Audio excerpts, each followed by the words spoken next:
Sit down. Let me tell you about a man named James and what they did to him on the worst night of his life. It was a Tuesday, a little after 11. James carried his son through the emergency room doors the way a man carries something he is terrified of dropping. Both arms, chest forward, moving fast but careful. His son's name was Noah, 14 years old, unconscious, breathing, but wrong. James walked straight to the desk. The woman behind the glass looked up slowly. The kind of slowly that says, "I see you. I'm just deciding if you're worth my full attention." James said, "My son. He collapsed. He needs help right now." She looked at Noah, then back at James. She said, "Sir, you need to fill out these forms first." James stared at her. "He's unconscious." "Sir, it's procedure. Everyone has to. He is not breathing right." She slid the clipboard through the gap in the glass anyway. James didn't take it. He turned around, looked for a nurse, a doctor, anyone moving with purpose, found a young nurse crossing the floor, and stepped directly into her path. He said, "Please, my son needs to be seen right now. Something is wrong with his breathing." She looked at Noah, then at James, then back at the desk behind her. She said she would get someone. She walked away. James stood there in the middle of that emergency room floor, his son in his arms, and he waited. 1 minute, 2 minutes. Nobody came. 3 minutes now. James looked down at Noah. His son's lips had a color they shouldn't have. His breathing, that wrong, shallow breathing, was getting worse. James walked back to the desk. "Nobody has come. My son is getting worse.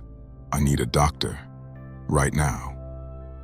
The woman behind the glass picked up her phone, said something low into it, set it back down. "Someone is on their way, sir." "When?" "Sir, we have other patients." "I understand that." James kept his voice level, controlled. The way a man keeps his voice when every instinct is telling him to do something else entirely. "I am telling you, my son cannot wait."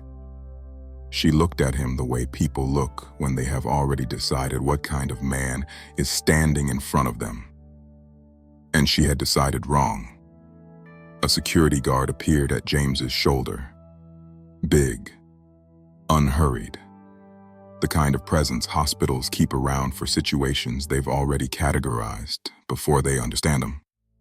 He said, "Sir, I'm going to need you to lower your voice." James hadn't raised it. "I haven't raised my voice." "Sir, my son." James said it quietly, just 2 words, but the weight behind them filled the entire room. "My son is dying." Nobody moved. The guard crossed his arms. The nurse who had promised to get someone was nowhere. The woman behind the glass had found something very important to look at on her computer screen. And James stood there, 14 years of being Noah's father behind him.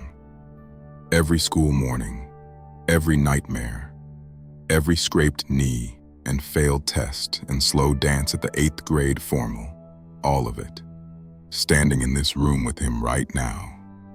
He looked at his son. Then he made a decision. He set Noah down carefully on the nearest empty gurney, gently, like putting down something sacred. Then he straightened up, reached into his jacket, and pulled out a badge. Not a wallet, not a phone, a hospital badge. Now, before I tell you what that badge said, I want to hear from you. Have you ever watched someone decide what kind of person you were before you opened your mouth? Before you said a single word? Drop it in the comments. Because what happened next, in that emergency room, in front of every single person who had looked past James for the last 6 minutes, nobody forgot it. The badge said, James A. Coleman, MD, Chief of Emergency Medicine, Atlanta General Hospital. The same hospital, the same building. He wasn't a worried father who had wandered in off the street. He was the man who ran that department. The woman behind the glass stood up. The security guard uncrossed his arms. The nurse who had disappeared somewhere reappeared. Fast, suddenly purposeful, suddenly very aware of where she was supposed to be. James didn't look at any of them. He looked at his son. He called out, clearly, calmly, with the voice of a man who had done this 10,000 times. I need a crash cart. I need a respiratory team. And I need them here in 30 seconds. And this time, people moved. Noah was stable 11 minutes later. Acute respiratory distress. Treatable. Caught in time. Barely. James stood at his son's bedside and held his hand while the team worked. He didn't bark orders after that first call. Didn't need to. He had said what needed to be said.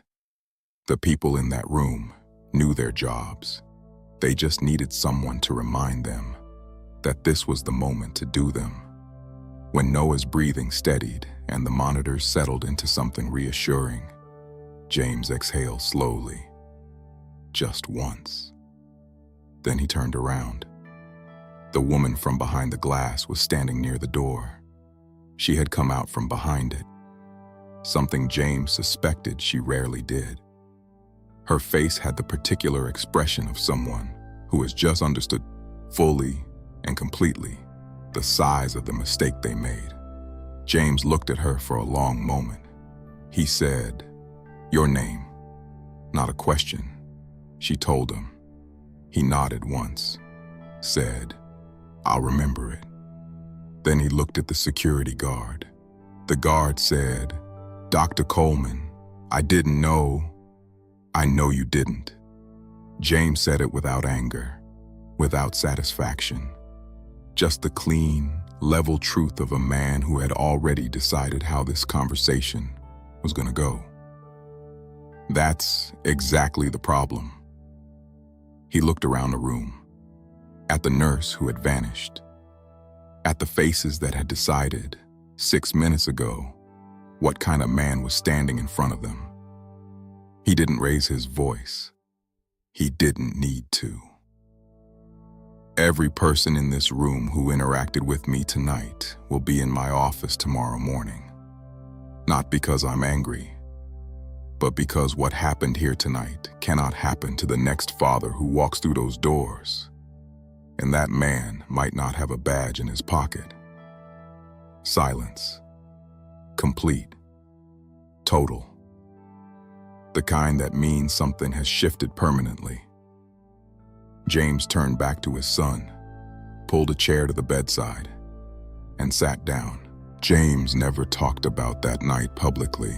No interview, no complaint filed with the board, no story shared at conferences about the time the chief of emergency medicine had to beg his own staff to help his dying son. He just went to work the next morning, called every person into his office, one by one, the way he said he would.